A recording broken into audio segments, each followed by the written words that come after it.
Olá, como vai? Bom dia, quarta-feira, vamos juntos, bora lá estudar a palavra de Deus para você sair já prontinho, para você sair bem alimentado, para você sair fortalecido para enfrentar o dia. E como nós fazemos para identificar um cristão? Porque tem tanto cristão, tantas igrejas cristãs, tantos pastores, bispos, reverendos, padres. Como identificar se um membro de igreja evangélica, de igreja cristã, seja católico, evangélico, protestante, ele é cristão? Qual é a base? Qual é o parâmetro? Olha que cuidado Jesus teve lá no Evangelho segundo Mateus 15, em diante do capítulo 7 de Mateus.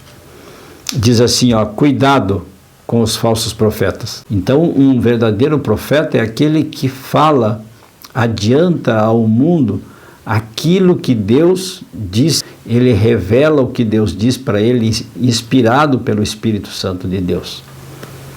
Este é um profeta. E se nós temos o verdadeiro profeta, nós também temos o falso. Então, como identificar um falso profeta? Cautelar-vos dos profetas, dos falsos pastores, dos falsos mestres, dos falsos missionários, dos falsos padres. Você não identifica se a pessoa é um padre pela roupa, se é um pastor pela roupa. Nós conseguimos identificar a função, que é padre, que é pastor, que é reverendo, que é isso, que é aquilo. Mas você não consegue identificar se ele é um verdadeiro cristão ou não, apenas pela aparência.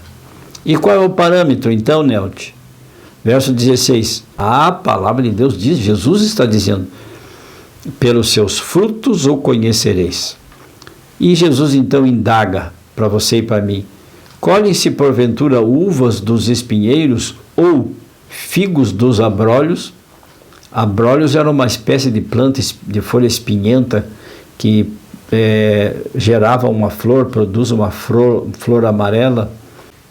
Assim como a manga você colhe da mangueira, assim como a laranja da laranjeira.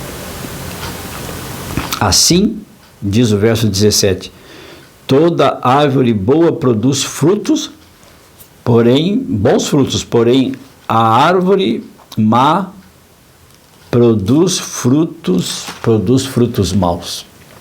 Não pode a árvore boa produzir frutos maus, nem a árvore má produzir frutos bons. Toda árvore que não produz bom fruto é cortada e lançada fora. E o verso 20, assim, pois, pelos seus frutos o conhecereis. E quais são os frutos, os parâmetros que a Bíblia nos dá, a Bíblia nos ensina para identificar um verdadeiro cristão? Que tal? Frutos da carne, as obras da carne. Quando se fala em carne, obras da carne, é a obra da natureza pecaminosa, da natureza caída. E quando se fala em fruto do Espírito, nós estamos falando do fruto do Espírito Santo, não o fruto nosso, de nossa própria vontade, de nossos próprios interesses, dos nossos desejos mesquinhos, egoístas, não é? Não, são os frutos do Espírito, que o Espírito Santo produz em nós. E são eles, no verso 22 do capítulo 5 de Gálatas, mas o fruto do Espírito é amor. Olha só, começa com a palavra do sentimento mais abrangente, mais sublime do universo, porque Deus é amor. Então, qual é o fruto do Espírito? É o amor, a alegria, a paz, olha aí, a longanimidade, benignidade, bondade, fidelidade, mansidão, domínio próprio. Contra estas coisas não há lei. Aqui Paulo relaciona uma parte, um pouco dos frutos, ou do fruto do Espírito, que o Espírito Santo produz em você. Mas aqueles que têm o fruto do Espírito, têm o amor, estes são os verdadeiros cristãos.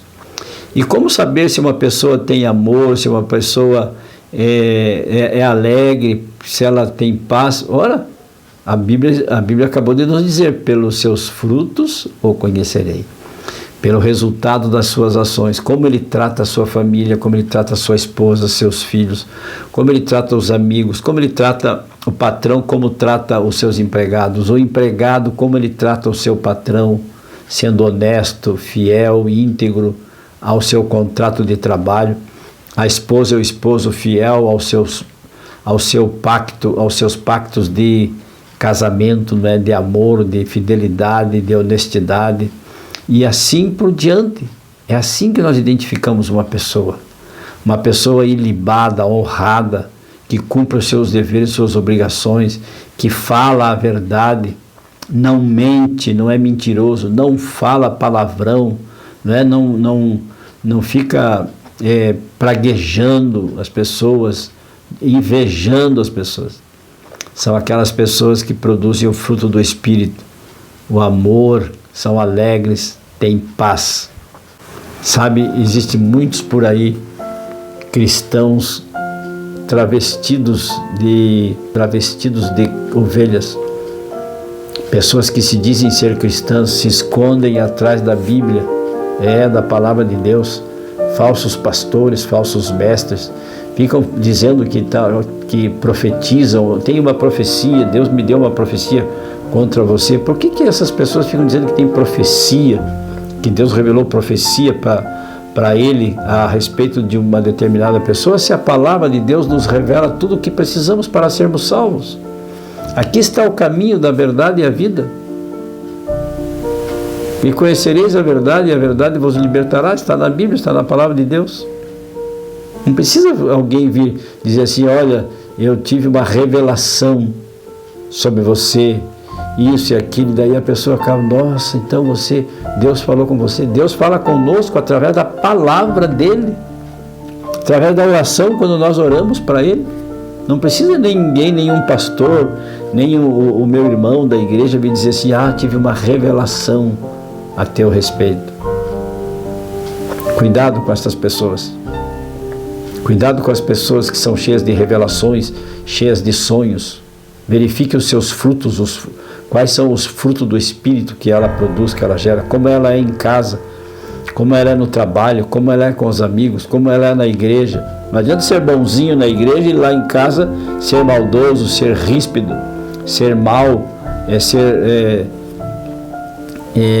não ser solidário, não ser companheiro com a esposa, com o esposo.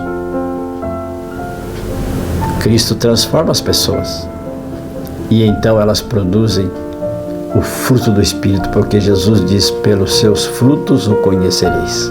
Vamos orar para que Deus nos conceda a sua graça e assim sejamos não cristãos falsificados, mas cristãos genuínos, cristãos que não invejam, cristãos que não puxam o tapete um dos outros, que não fazem fofoca e nem difamam seus irmãos, suas irmãs, que amam o seu próximo, que amam a Jesus sobre todas as coisas e que amam o Evangelho eterno que salva as pessoas. Amam as pessoas para levar o Evangelho e assim salvá-las para o reino de Deus. Feche seus olhos e oremos, se puder. Senhor meu Deus, tira de nós toda a arrogância, tira de nós, Senhor Deus, toda a máscara, para que nós sejamos cristãos verdadeiros, transformados pelo Teu amor e o Teu poder. E que dentro de nós o Espírito Santo possa operar de tal maneira que aqueles que nos conhecerem, aqueles que nos verem, que nos olharem, aqueles que nos conhecem, possam ver e identificar em nós as suas ações, as ações que Jesus realizou neste mundo, de amar a Deus sobre todas as coisas e ao nosso próximo como a nós mesmos, de verdade. Assim oramos, agradecidos em nome e pelo poder de Jesus, rogando a presença do Espírito Santo. Amém. E lembre-se, amigo, amiga, aquele que ouvir a palavra de Deus, este habitará seguro, em paz, tranquilo e sem temor. Fique com Deus nesta quarta-feira. Amo vocês. Tchau, tchau.